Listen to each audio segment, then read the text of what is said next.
Avuye tuzafata menere ishobora gufunga. So nagahungu cyangwa nagakobwa. Sha. Imana izaduha niki?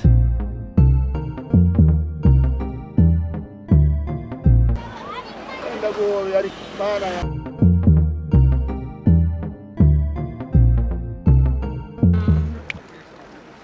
Ntabwo twahuriye muri night club.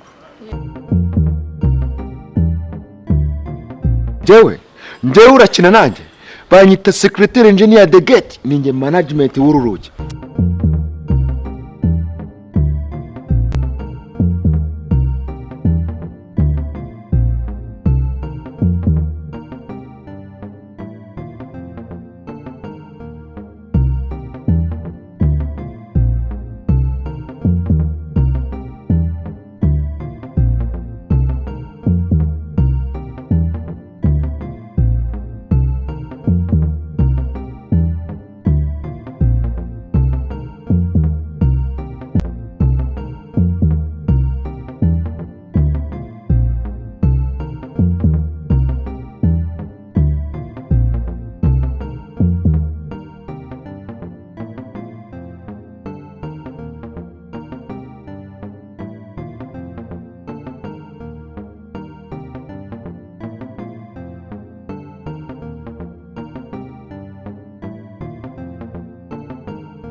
Ntahantu nkuzira nanjye ndabona atari ubwa mbere nkubonye. ntabwo twahuriye muri night club ari nijoro. Nanjye ndatekereza ariho. Amakuru Ni meza. meze neza? Yego meze neza. Okay. Utuye muri quartier? Nuye muri quartier. Okay. Nanjye nuye hano haruguru gatoya. Nuko nari mvuye muri sport. Okay. Hariya yambwiye ko witwa gute?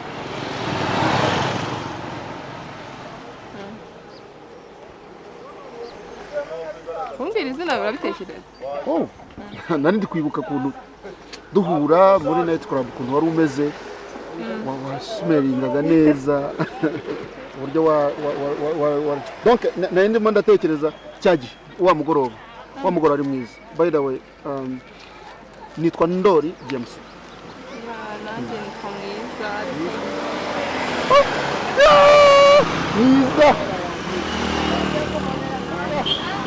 Umeze neza? Yego meze neza. Wow. Umeze gute se? Nishimiye guhura nawe nanone. Yego nanjye ndabyishimiye. So wari ugiye mu kazi? Nari ndi kujya hepfo twakomezanya. Weekend namwe murakora? Yego turakora. Gakeya ariko ntabwo ari hejuru. Okay, ngewe nari mvuye muri sport ariko nanjye mu rugo ni hepfo hano. Sinzi niba dushobora kumanuka none. Okay, twagenda. Okay.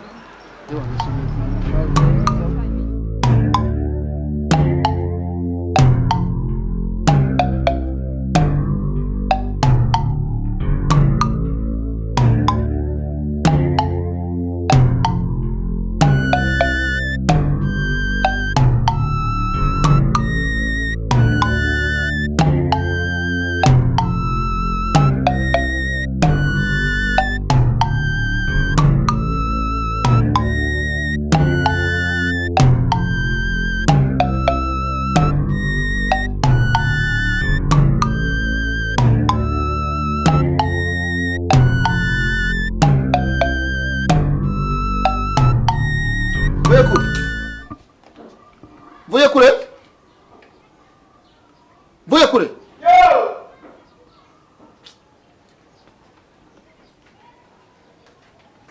Biteje. Fresh pass. None se ntabwo nakubuje kujya usiga abantu warangaye gutyo. ntabwo nakubwiye ko mbona ashaka kubona inzu yanjye irangaye. nagira ngo nimwe mwagiye ngo ye Nzanira akamambiri umuhereze na jini inywere niba afite inyota. okay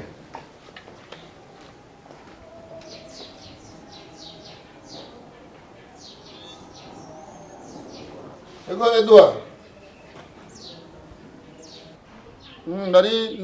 Natashye nari mvuye muri siporo ariko nari ngeze mu rugo.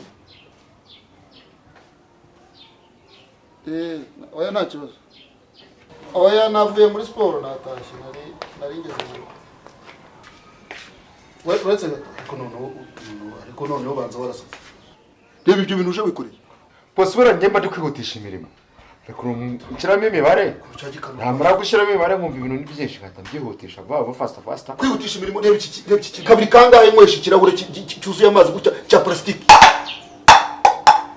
bose kari akantu ntabwo karisaho reka ushobora kugishyira muri kamwe ukanasukanuriramo ibintu bibiri smart by'abasirimu reka uriya ngemba stress mafite z'akazi n'ubuzima bwanjye mba ndimo hano ngaha mbwire mvuye kure ntabwo nshaka ko wivanga mu buzima bwanjye nkoroge ibitekerezo.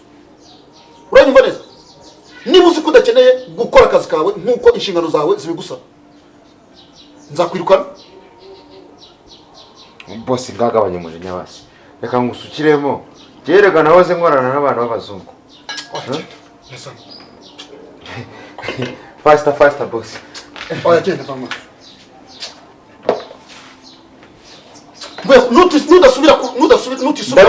Nutisubira onaka. Ese ubundi reka mubaza. Ninda waguhaye ingofero. Icyo ni ingofero mbaye. Je nambara ingofero boss. Je nambara ingofero. Nakubaza ninda waguhambitse ingofero. Jewe.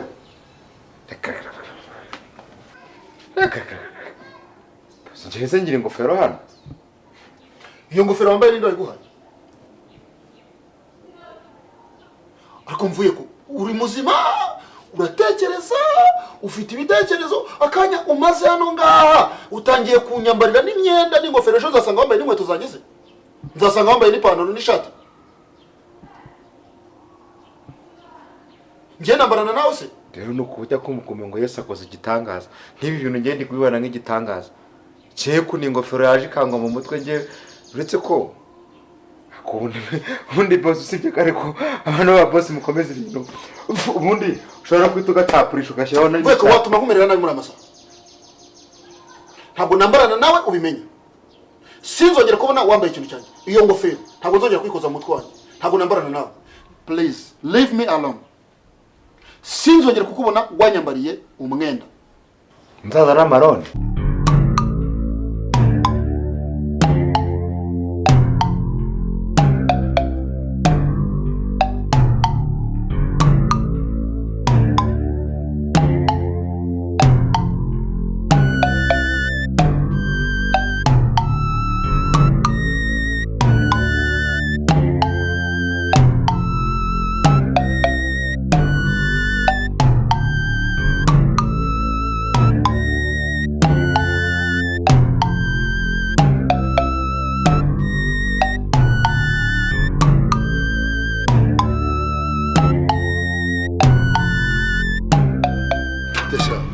Sawa. Skobo jarimo.